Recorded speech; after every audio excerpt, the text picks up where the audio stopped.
The Snowtown murders, also known as the bodies in the barrels, is a series of murders that took place in South Australia by a trio of serial killers. Whilst the town Snowtown is where a number of the bodies were found, only one murder actually took place there. The Snowtown murders sent a wave of shock and fear across the country.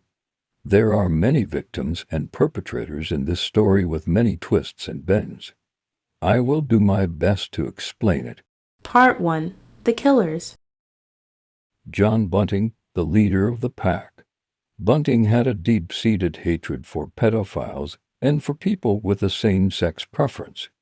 He had created a wall in his house called the Rock Spider Wall. It was made of paper notes stuck to the wall with wool linking them all up like a spider web. He would randomly select a name and then ring them to hurl abuse. According to Bunting, everyone on his rock spider wall was a pedophile or gay. Bunting was married to Elizabeth Harvey. She is the mother of James Blasakis, who becomes one of Bunting's accomplices. She is also the mother of Troyude, who will later become a victim. Elizabeth also became an accomplice to at least one murder. Robert Wagner was Bunting's right-hand man. They met when Bunting moved to the same street. Wagner lived with Barry Lane. Wagner and Lane both assisted Bunting in disposing of his first body. Wagner went on to become an active and willing participant in the following 10 murders. It is also reported that he cooked and ate the flesh of one of his victims. Thomas Trevelyan was known to have psychiatric problems. He only wore army-type clothes and would travel long distances by foot. He always carried a knife and was quick to pull it out if he suspected something wasn't right. He had been living with Barry for 5 months. Barry introduced him to the group. Although he started as a participant, he would become a victim. Mark Hayden assisted in the moving and disposing of bodies. He was married to Elizabeth Hayden, who became one of the victims. Bunting had previously been in a short relationship with Elizabeth's sister, Jody Elliott. Her husband Mark would help conceal her own murder. Jody Elliott didn't participate in any murders, but she did impersonate Suzanne one of the Allen victims so she could collect Suzanne's welfare payments for Bunting. Victims and their murders. Clinton Trezise, 22 years old. He was Bunting's first victim. Bunting invited Trezise over for a visit. Once he arrived inside the home, Bunting bashed him to death with a shovel. Bunting murdered Trezise because he believed he was a pedophile. He referred to Trezise as Happy Pats. Trezise was found buried in a shallow grave 2 years after his murder. Wagner and Lane assisted Bunting in the burial of Clinton Trezise's body on the 16th of August 1994 at Lower Light, South Australia. Trezise's murder remained unsolved for some time. Ray Davies, age 26, was murdered in December 1995. Ray was an intellectually disabled man. Susanna Allen had previously dated Bunting, but she now was in a relationship with Davies. They lived together in Suzanne's house until one of her 7-year-old grandsons told Suzanne and his own mother that Davies had sexually assaulted him on Christmas Day. At this stage, Davies was living in the caravan out the back of Suzanne's house. Bunting and Wagner found out about the assault. Bunting stabbed Davies in the leg and Wagner strangled him with jumper cables until he was unconscious. They loaded him up into a Holden Torana and drove 90 minutes to a residence in the town of Becerra. They put Davies in the bathtub and bashed his genitals with the end of the pole. It is believed that this caused his death. Bunting and Wagner buried Davies in the rear of a previous address that Bunting had resided. They filled the hole with bricks, soil, and concrete. Michael Gardner, aged 19. Gardner was openly gay, and his lifestyle set him in Bunting's sights. A small incident had occurred at Wagner's. Gardner, is the cousin of Wagner's wife. He was playing in the front yard with her kids when he grabbed one of them and put his hand on their mouth. Wagner seen this, and it infuriated him. Bunting and Wagner took Gardner to Murray Bridge, where they strangled him in a shed. Each time Gardner collapsed, they would force him to stand again. He eventually succumbed to his injuries. Wagner and Bunting cut off one of his feet, and then put his body with the rope still attached around his neck into a barrel in the shed. They cut off a foot to fit the body in and closed the lid. His body in the barrel was later moved to Snowtown. Barry Lane, aged 42, was openly gay and labeled himself as a crossdresser. He was also a convicted pedophile. He had become acquainted with Bunting in 1991. Lane was in a relationship with Wagner at the time of meeting Bunting, when they first moved into the area. Initially, Bunting befriended Lane because Lane kept Bunting informed of the movements and activities on the local pedophiles. When Lane was accused of molesting a local boy, someone firebombed their house. Wagner kicked Lane out, never to return again. Lane got a girlfriend and quickly became engaged. He also formed a relationship with Thomas Trevelyan, who moved in with Lane. Lane had helped Bunting and Wagner dispose of Bunting's first victim, Clinton Trezise. The thought of his involvement and the murder started to mentally traumatize Lane. He started to tell his closest family about it. Around this time, Thomas Trevelyan told Bunting that Lane had been sexually assaulting him. On the 17th of October 1997, Bunting, Wagner, and Trevelyan picked up Lane. They forced him to call his mother to tell her that he was moving to Queensland. They then took him to his fiance's house, where they tortured him for his bank details before crushing his toes with pliers. They then strangled him to death. After the murder of Lane, Bunting took possession of Lane's car and welfare payments. Lane's body was kept in a barrel in the shed until it was moved to the Snowtown bank vault. Thomas Trevelyan, aged 18, suffered from paranoid schizophrenia and hallucinations. He always wore army-type clothing and carried a knife, as he believed the Grim Reaper was going to kill him. He assisted in the murder of Barry Lane. On the 4th of November 1997, Trevelyan chased Wagner's stepson's puppy to try and kill it. He was stopped, but Bunting felt like he was too much of a risk to have around and would expose them. Bunting and Wagner drove Trevelyan to Kersbrook in the Adelaide Hills. They tied a noose around his neck and forced him to stand on a box while they tied the rope to a tree. They then kicked the box out from underneath him and left him to hang.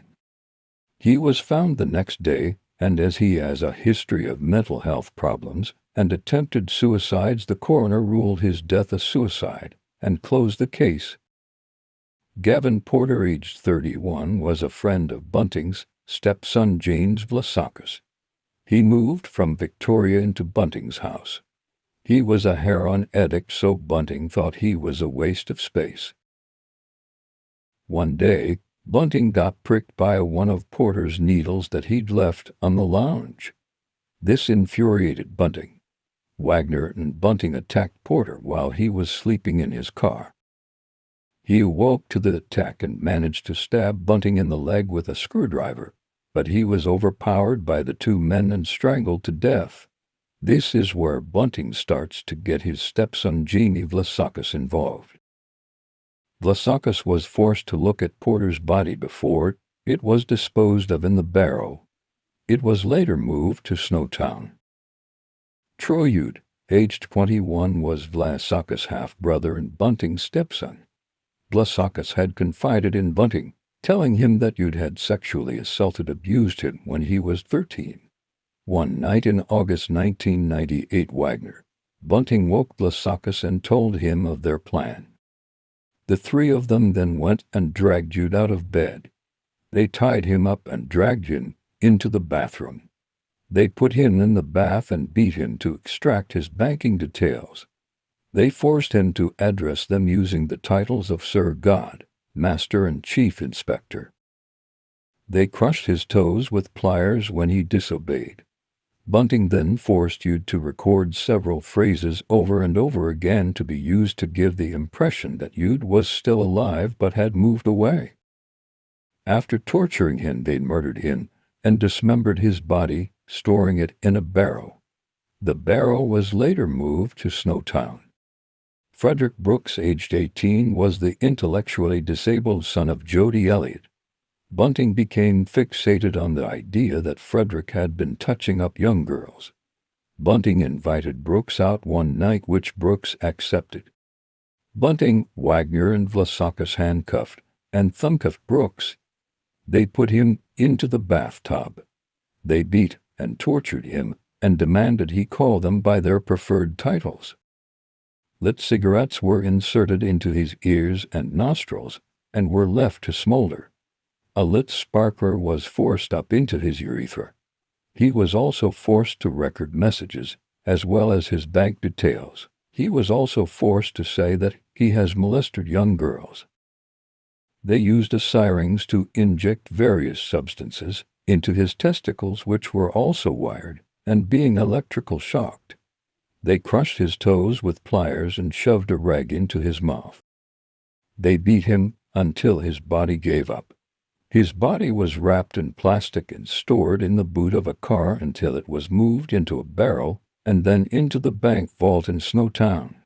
Gary O'Dwyer, aged 29, was intellectually disabled due to a car accident earlier in his life. Bunting seen him as an easy target to murder and steal his welfare payments, as he lived alone. Bunting, Wagner, and Vlasakis invited O'Dwyer over for a couple of drinks. Shortly after arriving, he was attacked, forced to record false messages, and then tortured until they murdered him. His body was taken to Mark Hayden's house and stored in a barrel. It was later moved to Snowtown.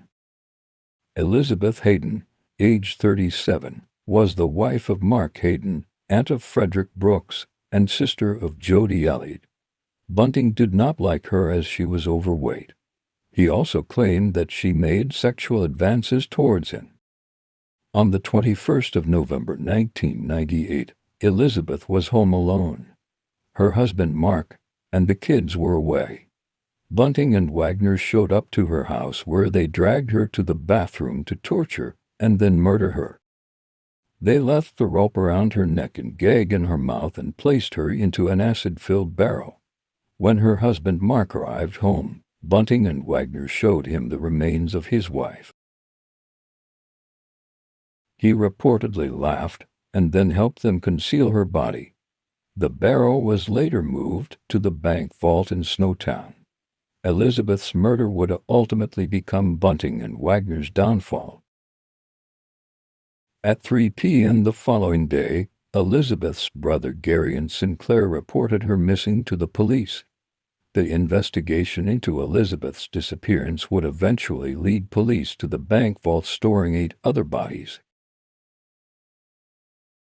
Between the murders of Elizabeth Hayden in late 1998 and David Johnson in early 1999, Wagner found and rented a disused bank vault in the small town of Snowtown using the name Mark Lawrence. He and his gang began the process of transferring all of the barrels containing their victims into the bank vault. David Johnson, age 24, was the last victim and the only victim to be killed in Snowtown. He was the stepbrother of Vlasakis. He did not fit their criteria of being gay or a pedophile, although Bunting would call him derogatory homophobic names and would state that Johnson needed to die.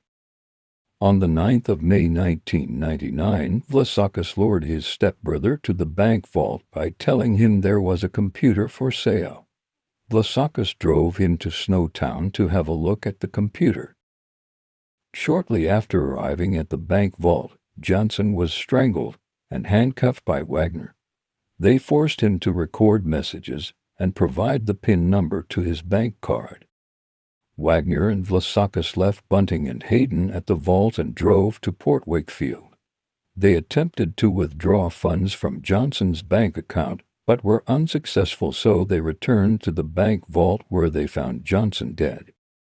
Bunting and Wagner then dismembered the body and proceeded to fry and eat parts of his flesh. The remainder of his body was stored in a barrel. Over the course of his murder spree, Bunting received $97,200 in stolen welfare benefits from his victims. After Elizabeth's disappearance, police installed listening devices in Mark Hayden's home. The recordings were used as evidence in court. As Elizabeth was linked to all of the murders and the suspicious circumstances surrounding her disappearance, police started to focus their attention on Bunting and his gang. The discovery of Clinton Trezis's body and Barry Lane's disappearance, with police determining they knew each other, and both of them knew Bunting, Wagner and Elizabeth, sent suspicions skyrocketing.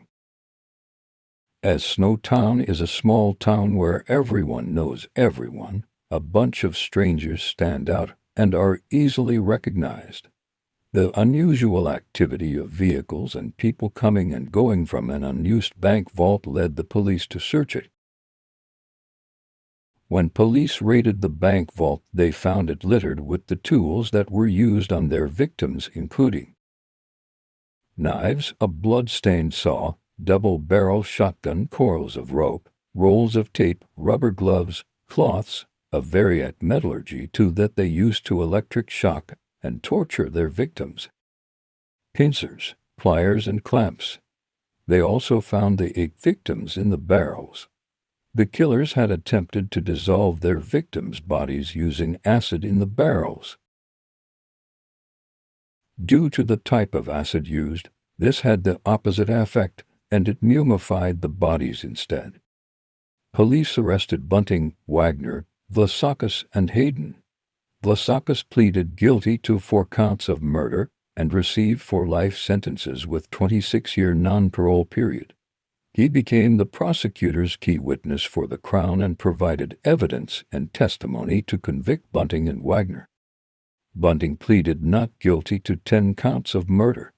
His trial started in the 14th of October 2002 and lasted until the 8th of September 2003.